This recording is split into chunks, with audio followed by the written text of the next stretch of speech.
Şimdi tarihin en karanlık, en rahatsız edici sayfalarından birini aralayacağız. Kongo'daki büyük zulmü. Bu, duyması gerçekten zor ama asla unutulmaması gereken bir hikaye. Kesik eller. Sadece bu iki kelime bile insanın kanını dondurmaya yetiyor, değil mi? Peki ama neden? Çünkü bu ifade bir imparatorluğun kalbindeki korkunç vahşetin en somut, en tüyler ürpertici sembolü haline geldi. Yani nasıl olur da sıradan bir uzuv, sistematik bir vahşetin, milyonlarca insanın hayatına mal olan doymak bilmez bir hırsan kanıtına dönüşür? Gelin bu sorunun cevabını adım adım birlikte bulalım. Her şeyin başında yatan tek bir güdü vardı, amaç.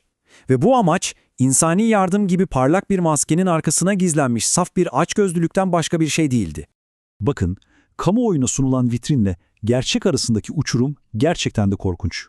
Bir yanda Belçika Kralı II. Leopold'un bütün dünyaya ilan ettiği o sözde insani amaçlar.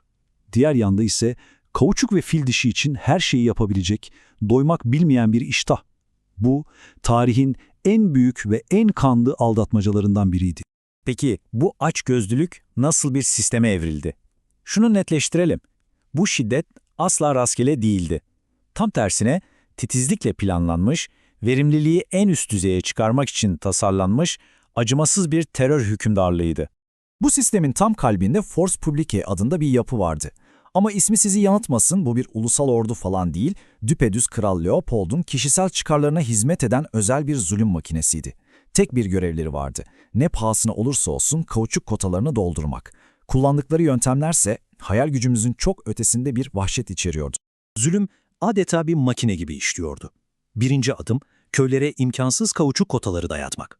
İkinci adım, kotalar tutturulamazsa kadınları ve çocukları rehin almak. Üçüncü adım, direneni ya da başarısız olanı sakat bırakarak cezalandırmak. Ve son adım, en akıl almaz olanı, askerlerin harcadıkları her mermiyi kanıtlamak için öldürdükleri insanların ellerini kesmesi. Hatta bazen sırf kotaları doldurmak için canlı insanlarınkini bile. Peki bu kadar sistematik bir zulmün bedeli ne oldu? Sonuç kelimenin tam anlamıyla bir felaketti. Bu terör Kongo halkına akıl almaz bir yıkım getirdi. Felaket. Gerçekten de bu kelime bile yaşananları anlatmaya yetersiz kalıyor. Çünkü birazdan göreceğiniz rakam insan aklının sınırlarını zorlayan cinsten. 10 milyon. O dönemki Kongo nüfusunun neredeyse yarısı. Bakın bu bir tesadüf değil, hesaplanmış, acımasız bir sömürü sisteminin doğrudan sonucu.